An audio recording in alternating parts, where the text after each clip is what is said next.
Alright guys, TacticalRab back again today. Hope y'all are doing well and enjoying your day so far. With the CDL 2022 season on everyone's minds right now, there is a big question mark as to what exactly the format is going to be. The Los Angeles Thieves boys come out to give some pretty good indications as to what the format is going to look like for this upcoming season. Certainly much more promising, I believe, than we've seen these last couple of years. Very much intrigued to your thoughts in the comment section below. Like if you guys enjoyed the video, subscribe if you're new as always, I would greatly appreciate it. I've really upset the channel. Thank you very much indeed for doing that. First of all, there's for Modern Warzone, some questions again about this beta. Shotgun sniper rifles are back to the slug rounds, absolutely killing people all across the map right here, and well, this one as well. So yeah, kind of surprising. I mean, not really a surprise at this point. I mean, look at this kill. It's just absolutely outrageous stuff. I remember there's been so many glitches in Call of Duty history where these kind of shotguns turn into absolute laser beams. But to be fair to Sledgehammer, it does seem like they are listening to to the responses and responding quite well. We'll have a look at that here in just a second. We saw yesterday Parasite was saying that some of the weather conditions were affecting the blur on the maps, and well, as Parasite and Sasha are kind of going back and forth that right here with regard to the gentleman's agreements we looked at earlier today and the possibilities that they might have. You know, I did run the scene for years though. Pros bow down to me and play my rule set. I'm just going to run the narrative, bow down and take auto tac sprint off or else. So that's the thing we talked yesterday about auto tac sprint and whether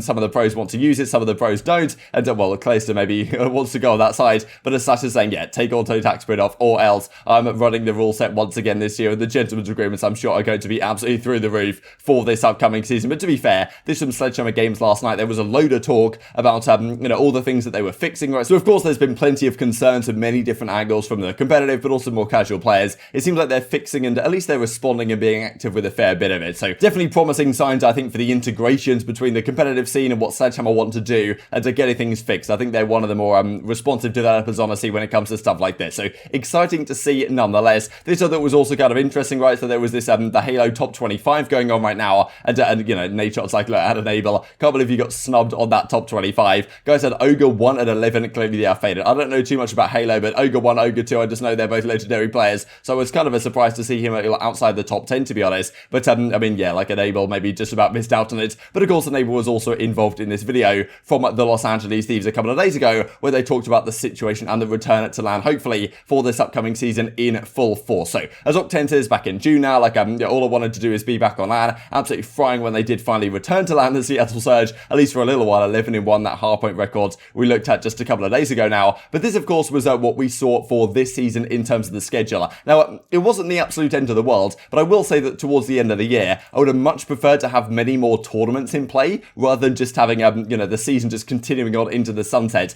as it seemed to do. So this, of course, was it on the full screen, and things did get changed up somewhat here because I'm pretty sure due to July the 4th, they pushed back a little bit of Stage 5, and also Stage 1, there was that super weak chaos that we had due to all the power outages that were going on in Texas. But this effectively was the season schedule. They had all the home series, which do the seedings for the majors, and okay, to be fair, like we had a fair few group play matches, and then we had a major tournament. So it wasn't an absolutely tragic format, but it wasn't quite as good, I think, as we've seen in previous years. And certainly what a lot of pros would love to see is that all these matches return to a proper LAN environment, and we don't have to play them online anymore. That is some of the biggest concerns from a lot of the pros about that situation as it transpired this year. So of course, after all these stages finished, we then had the World Championship, and that was kind of the season schedule for this past season. But well, what exactly is going to change next year? Because a lot of the Los Angeles Thieves guys discussing what they've heard, what they've been discussing with behind the scenes with, I guess, the CDL guys, what they want to do with this format for the upcoming season. And it seems like they're very confident that not only are we going to get a good LAN situation, but the league is going to be somewhat similar to Black Ops 4. We'll look at what that was just like after I share the clip. I've been hearing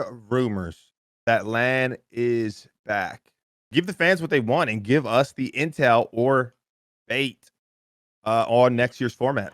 Actually, the only thing that I've heard about the format is that it's like close to BO4 with like the double leagues and the cross playing and stuff like that. So other than that, I have no idea. I would hope and pray that we're playing on LAN for the whole year, but I genuinely don't know. Yeah, same. I'm kind of in the gray area. I hope, but I feel like LAN League is back. I'm gonna be so hyped. Dude, if we get to play a whole league on LAN again, I'm gonna be dick in hand. Let me tell you. Dude, everyone hated like the LAN League when it was around, but I'd be so down after this COVID. It was fun. No, I feel like we took it for granted. We definitely took it for granted. Definitely. But I mean, mean, back to Eastern Ohio, bro. Nah, we can't do Columbus though. We definitely cannot do it. I think that was whatever it takes, right? Whatever it takes. That's true. That's true. It's just a speed bumps for me. It would probably be. It would probably be speed cooler, bumps, though, bro. Now, Because like if it's in Dallas, like everyone lives there. That's what I'm saying. Yeah, Like, for now. So it's like, well, yeah, it's true. But like I'll be honest, it would kind of suck if you had to travel somewhere. But if it was like 10-minute drive and you there, Oh, that'd be lit.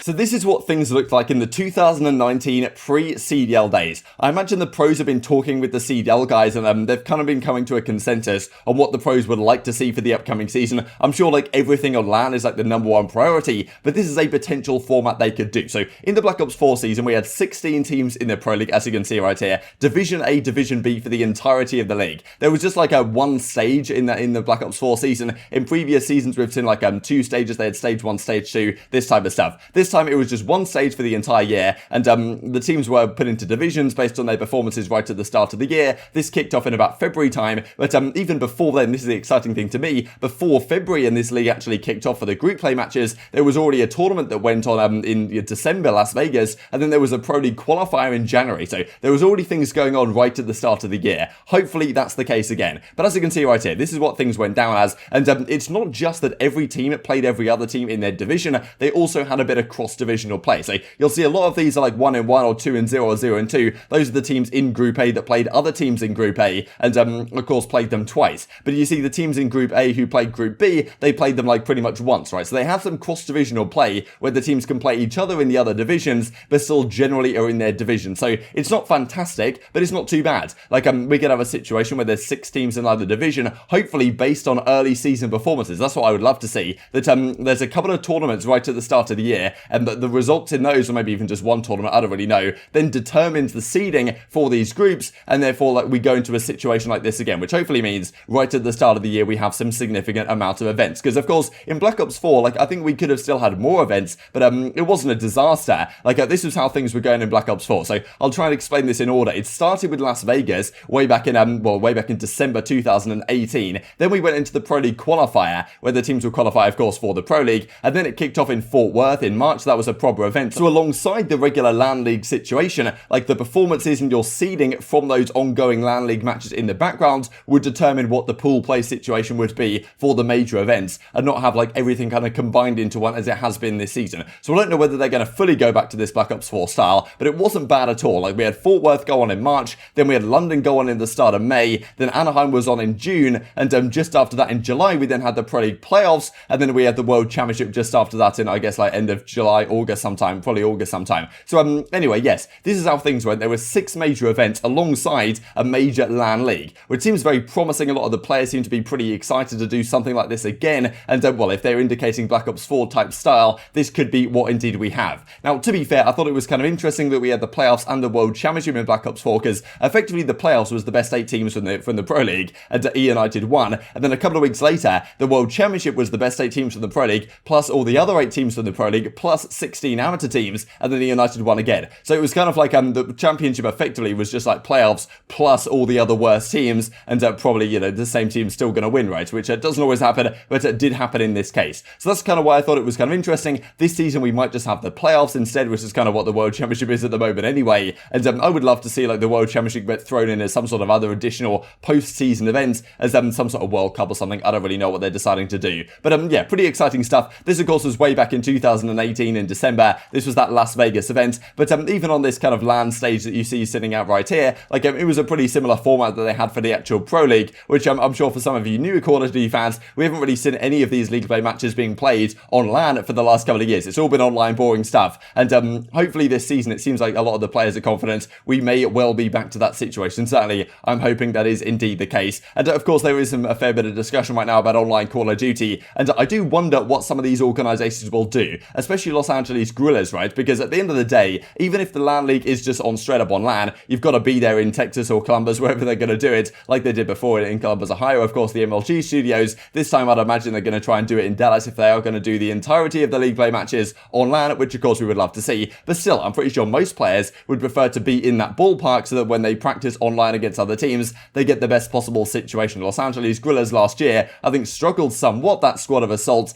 Silly Apathy and Vivid for a time, and then Chino for a time, because they were pretty much all based out of Los Angeles in their facilities over there. Whereas that's clearly not ideal, as Slash said a while ago. West Coast is chalked, move ASAP. Just wanted to finish off with this as well, actually, from round 11 stat that was pretty remarkable. S&D round 11 KDs for the Cold War season. So which player has the record for the highest KD in these round 11 situations? And well, the answer is Crimsix. I mean, this is honestly pretty ridiculous. A 2.14 KD in round 11s, 15-7, 11-3 record for Dallas Empire in their round 11s. Bance is just behind with a 1.9. So this kind of shows the clutch factor, the ice factor, whatever you want to say. In a round 11, who's going to turn up? It's going to be Bance, it's going to be Shotzzy, it's going to be Priestahh. A lot of veteran players right here, to be honest. Afro with a 1.5, but to be fair, he didn't really go in too many. He joined relatively late in the season. The Seam is up there as well, and aBeZy and Cellium, no doubt, I'm sure the FaZe guys, but it wasn't really too often they even needed to go to round 11. Usually they would win their matches somewhat quicker than that. These were the overall records, actually. I think OpTic at one point was terrible, like a 1-6 or something, but they turned it around for an 8-7 at the end of the year, but still didn't quite get anyone in the top 10 players for performances over the entire season. I just wanted to finish out with this as well. I mean, there was some back and forth right between Methods and Scump. They were playing the beta, and well, having a pretty good time here with Methods, doing his best to take down Scump at every possible opportunity. Definitely some banter between the two of them, but very much interested your thoughts on all this stuff in the comment section below. Hope you guys enjoyed the video. If you did enjoy it, I'd greatly appreciate a like on the video. Really helps out the YouTube icon. I know you enjoyed this content. Other people like you may enjoy this content as well, and I grow the competitive Call of Duty community. Thank you much as always. Take care,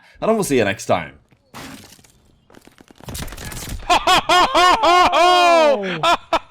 Wait, you actually got me right there. I'm not even gonna cap. Zin, you bottom fragged all day. Don't start acting all tough.